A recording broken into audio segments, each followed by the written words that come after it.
What would you do if you stumbled upon a box that held a grim secret within?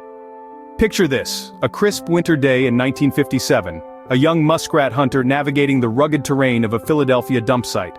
His eyes catch sight of an ordinary cardboard box. But what lay within was far from ordinary. It was a horrifying discovery, the lifeless body of a young boy. And thus began one of America's most haunting unsolved mysteries. What's more chilling than the discovery itself was the perplexing lack of leads. In the initial stages of the investigation, law enforcement was confronted with a confounding case. They had the body of a young boy, but no identification. The child was found naked, his lifeless body wrapped in a plaid blanket, adding an eerie layer to the already somber scene.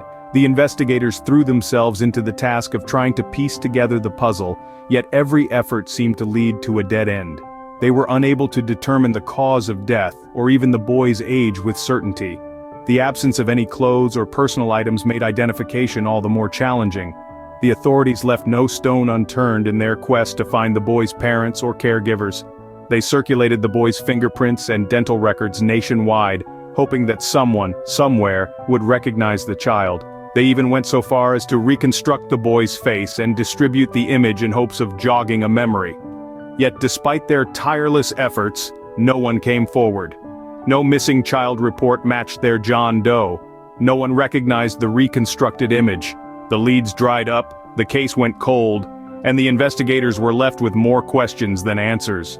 Despite the relentless efforts of law enforcement, the boy's identity remained a mystery, earning him the name, the boy in the box.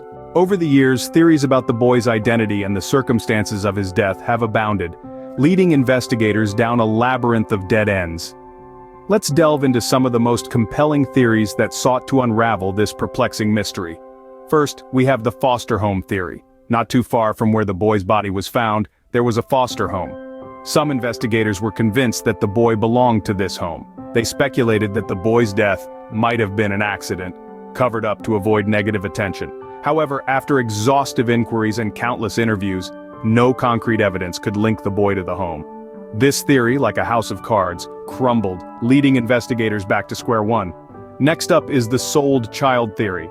Some believed that the boy was sold by his parents, perhaps out of desperation or perhaps for more nefarious reasons. This theory emerged from the depths of despair, painting a grim picture of a boy lost in the shadows of a harsh world. But again, investigators hit a brick wall. There were no records, no leads, nothing that would lend credence to this theory. It was another dead end in a maze of dead ends. Throughout the years, investigators released numerous sketches and facial reconstructions of the boy. They hoped that someone, somewhere, would recognize him and come forward.